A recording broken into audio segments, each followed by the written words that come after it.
Assalamualaikum warahmatullahi wabarakatuh. Halo semuanya, perkenalkan saya Adam Ridriansyah dari jurusan Informatika dengan NPM 24700611001.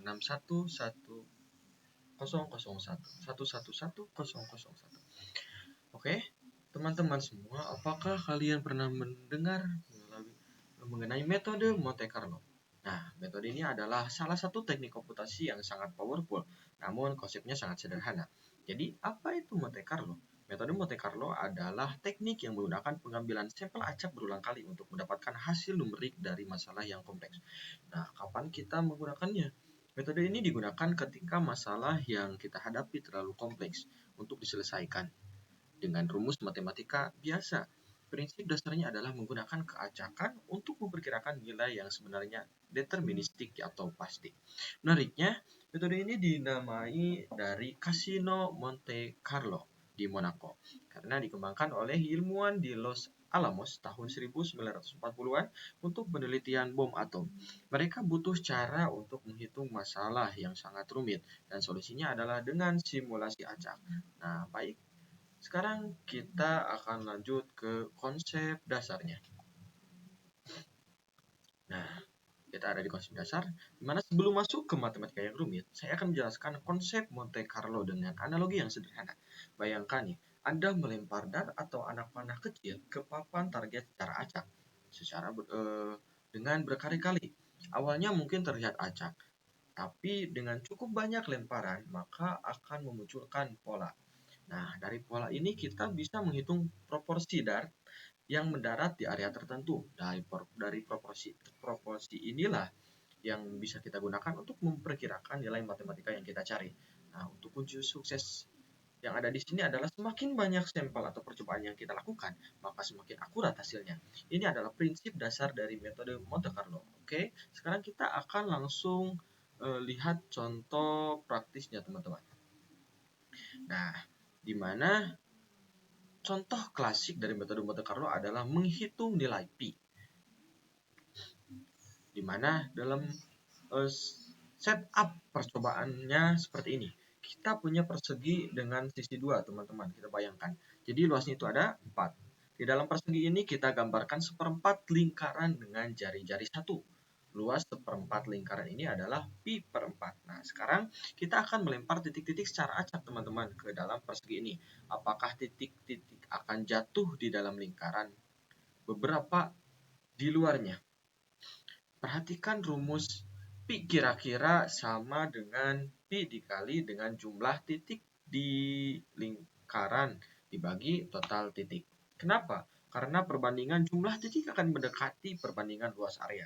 Jadi kalau kita lempar banyak sekali titik, maka perbandingan titik yang masuk lingkaran dengan total titik akan mendekati perbandingan luas lingkaran dengan luas persegi, yaitu pi per 4. Mari kita buktikan dengan sebuah simulasi, teman-teman, agar mudah dimengerti. Oke. Nah, sekarang kita akan jelaskan simulasinya. Kita perlihatkan dulu, teman-teman. Di sini kita langsung mulai simulasinya saja.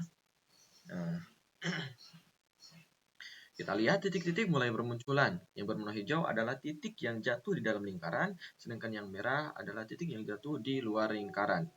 Baik, sepertinya simulasi sudah selesai, di mana untuk total titik yang jatuh adalah sebanyak 1000. Untuk titik di dalam lingkaran ada 781 dan titik di luar lingkaran adalah 219. Untuk estimasi pi-nya adalah 3.1240,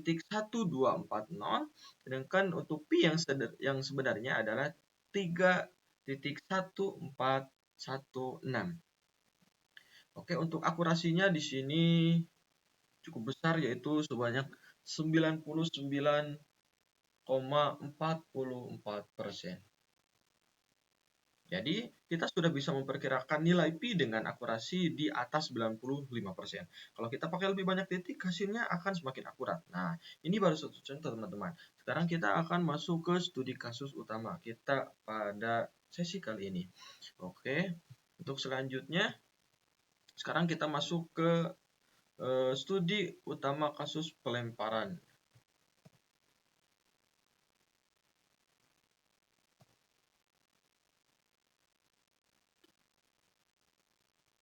Nah, pelemparan dua dadu, permasalahan yang sederhana. Berapa probabilitas untuk mendapatkan jumlah 7 ketika kita melempar dua dadu sekaligus? Mari kita hitung secara teoritis dulu. Pertama, kita cari semua kombinasi yang menghasilkan angka 7. Untuk dadu pertama, yaitu dadu kedua, 6 sampai jumlah 7. Untuk dadu pertama, 2. Dadu kedua, 5. Jumlah 7, dadu pertama 3, dadu kedua 4 jumlah 7, dadu pertama 4, dadu kedua 3 jumlahnya 7, dadu pertama 5 dan dadu kedua jumlah 7, dadu pertama 6 dan dadu kedua 1. Jadi jumlahnya adalah 7. Nah, jadi ada 6 kombinasi yang menghasilkan 7. Total kemungkinan dari 2 dadu adalah 6 kali 6, yaitu 36 kemungkinan. Maka probabilitas adalah 6 dibagi 36 yang sama dengan 1/6 atau sekiranya atau sekitar 16,67%. Ini adalah hasil teoritis. Sekarang bagaimana sih kita cara membuktikan dengan metode Carlo-nya? Oke, kita akan buktikan teman-teman. Nah, sekarang kita akan gunakan metode Monte Carlo untuk membuktikan perhitungan teoritis tadi. Langkah-langkahnya sangat sederhana teman-teman. Langkah 1, kita akan lempar dadu, dua dadu secara acak menggunakan komputer untuk simulasi. Yang langkah kedua yaitu jumlahkan angka dari kedua dadu. Langkah ketiga, catat jika hasilnya sama dengan 7. Langkah keempat, ulangi proses nilai ini N kali dalam kasus. Kita akan lakukan sebanyak 10.000 kali pelemparan karena seperti yang sudah disebutkan tadi, semakin banyak maka akan semakin akurat hasilnya. Langkah yang kelima, hitung probabilitasnya dengan rumus sederhana. Jumlah yang didapat 7 dibagi total pelemparan. Perhatikan, rumus Monte Carlo di sini probabilitas mendapatkan 7 kira-kira sama dengan N7, jumlah dapat 7 dibagi N total pelemparan. Dengan 10.000 pelemparan, hasilnya akan sangat mendekati nilai teoritis 16,67%. Apakah teman-teman butuh pembuktian? Oke, mari kita buktikan teman-teman. Di sini saya sudah membuat sebuah simulasi agar mudah dipahami. Kita akan melempar sebanyak 10.000 kali pelemparan. Nanti kita lihat hasilnya teman-teman.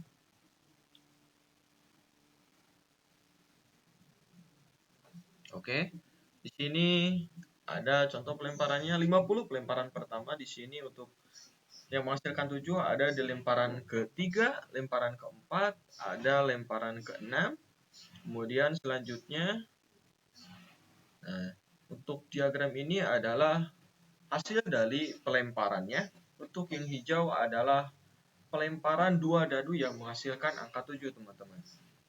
Nah, di sini baru ada 400 5.000 pelemparan teman-teman. Kita akan tunggu hasilnya.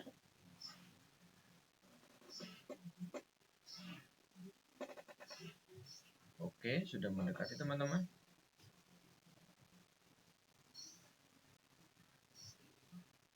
Nah, kita perhatikan nih, angka-angka naik dengan sangat cepat. Simulasi sedang melempar dadu ribuan kali dalam hitungan detik.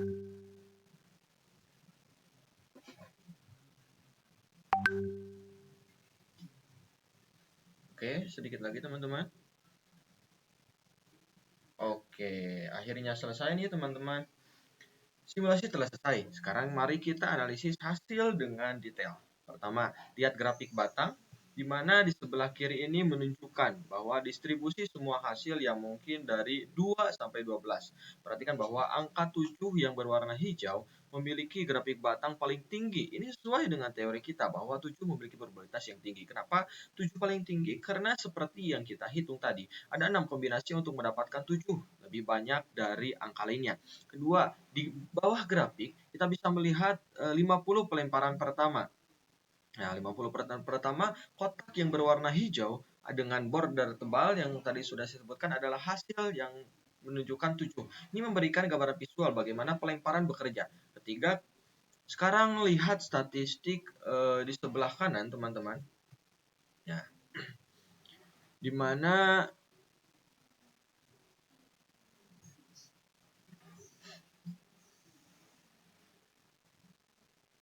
di bawah grafik untuk total pelemparan 10.000 kali mendapatkan 7 ini sebanyak 1655, yang bukan 7 adalah sebanyak 8345, sehingga probabilitas yang kita dapatkan untuk hasil simulasi adalah 16,55%. Untuk total total teori dari 1/6 adalah 16,67%, dan akurasinya adalah sebanyak 99,28%. Luar biasa sekali, dengan 10.000 pelemparan hasil simulasi kita hampir identik dengan perhitungan teoritis. Ini membuktikan bahwa metode Monte Carlo sangat-sangat efektif sekali. Coba perhatikan juga catatan di bawah. Untuk semakin banyak pelemparan, maka hasil akan semakin mendekati nilai teoritis. Ini adalah kekuatan Monte Carlo, teman-teman. Jadi, ketika kalian ingin mengukur sesuatu, maka harus memperbanyak percobaan untuk mendapatkan akurasi yang sangat besar. Seperti itu, teman-teman. Nah, selanjutnya kita akan bandingkan hasil teoritis dengan hasil simulasi kita. Hasil teoritis dari perhitungan matematika, kita tahu bahwa probabilitas mendapatkan 7 adalah 6/36 atau 1/6, yang sama dengan 16,67%. Hasil simulasi dengan 10.000 pelemparan dadu menggunakan metode Monte Carlo, kita mendapatkan hasil sekitar 16,5% sampai 16,9%. Lihat betapa dekatnya hasil simulasi dengan nilai teoritis. Nah, untuk kesimpulannya nih teman-teman, agar kita mendapatkan hasil dari penjelasan kali ini, pertama, semakin banyak simulasi yang kita jalankan, hasilnya akan semakin mendekati nilai teoritis. Ini namanya adalah law of large numbers. Kedua, mendapatkan metode Carlo sangat efektif untuk verifikasi perhitungan probabilitas. Kalau kita tidak yakin dengan perhitungan manual kita bisa cek dengan simulasi. Ketiga, dan ini yang paling penting, metode ini sangat berguna untuk kasus-kasus yang sulit, bahkan tidak mungkin dihitung secara analisis. Kalau masalahnya terlalu rumit untuk dihitung dengan rumus, kita bisa simulasikan. Sekarang kita akan lihat aplikasi pengaplikasian Monte Carlo di dunia nyata. Apa saja, teman-teman? Nah, untuk aplikasi nyata biasanya ada di keuangan, ada di teknik, ada di sains, ada juga di game AI. Nah, untuk keunggulan dari Monte Carlo ini dapat menyelesaikan masalah yang tidak memiliki solusi analitis, mudah diimplementasikan dengan komputer, fleksibel untuk berbagai jenis masalah. Nah, untuk poin penting yang bisa kita dapatkan adalah Monte Carlo menggunakan keacakan struktur untuk menyelesaikan masalah. Semakin banyak sampel, semakin akurat hasilnya. Cocok untuk verifikasi perhitungan probabilitas, digunakan di berbagai bidang dari keuangan hingga sains. Mudah dipahami dan sangat powerful. Metode sederhana dengan hasil analisis yang luar biasa. Terima kasih teman-teman, hanya itu yang lebih dapat saya sampaikan. Mohon maaf apabila ada kesalahan. Wabillahi taufiq walhidayah. Wassalamualaikum warahmatullahi wabarakatuh.